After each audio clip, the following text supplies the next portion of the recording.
Let It Die is yet another game in the now familiar Dark Souls tradition, but it's one that manages to establish a personality of its own with bombastic presentation and an inviting free-to-play model. Its approach doesn't always work well, but there is plenty of fun here despite the flaws.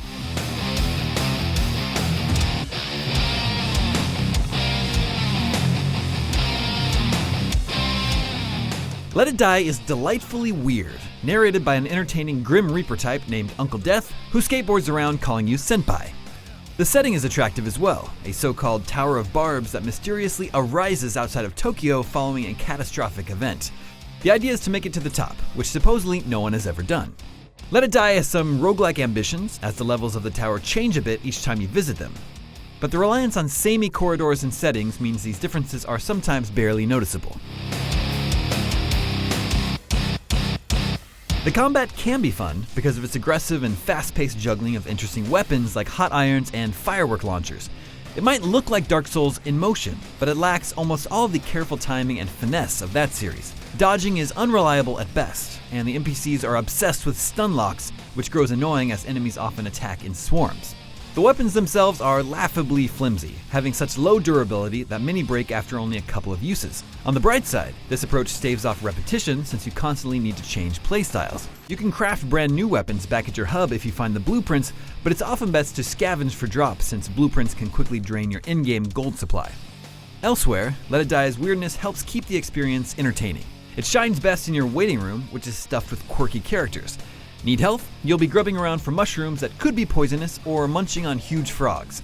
You can even throw these items if you wish, as some have rather explosive qualities. Unfortunately, using them can be a bit awkward since they're tied to the DualShock's touchpad, which means you could easily end up munching on a mushroom grenade. It's probably meant to be funny, but losing a character you've invested a lot of time into due to an input error can feel awful. As the name implies, Let It Die doesn't want you to get attached to anything. The characters you play are as subject to loss as their gear, and they'll be cursed to wander as NPC haters if you don't spend in-game gold to revive them later, or spend premium death metal to raise them on the spot. You'll also have to start over effectively from scratch, with the main saving grace being that each of the characters you can store in your freezer retain any weapon skills you've learned. Decisions like this sometimes rob the experience of feeling like you have anything to work toward, with the worst offender being a trollish PvP event called Tokyo Death Metro, which lets other players raid your hub and steal your stuff. This might sound like an awful, predatory free-to-play design, especially when combined with the fact that Let It Die lets you revive right in the middle of a boss fight with premium currency to just brute force the beast down with multiple lives. Thankfully, it isn't though.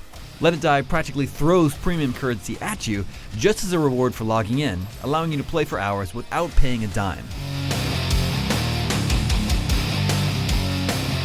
Let It Die has numerous rough edges, but it manages to entertain through the sheer force of its weird personality and its aggressive combat. The controls are often clunky, and there's rarely a meaningful sense of attachment to characters or gear, but its charms and settings often manage to keep the pain down to a minimum. For more on Let It Die, stick with us here at IGN.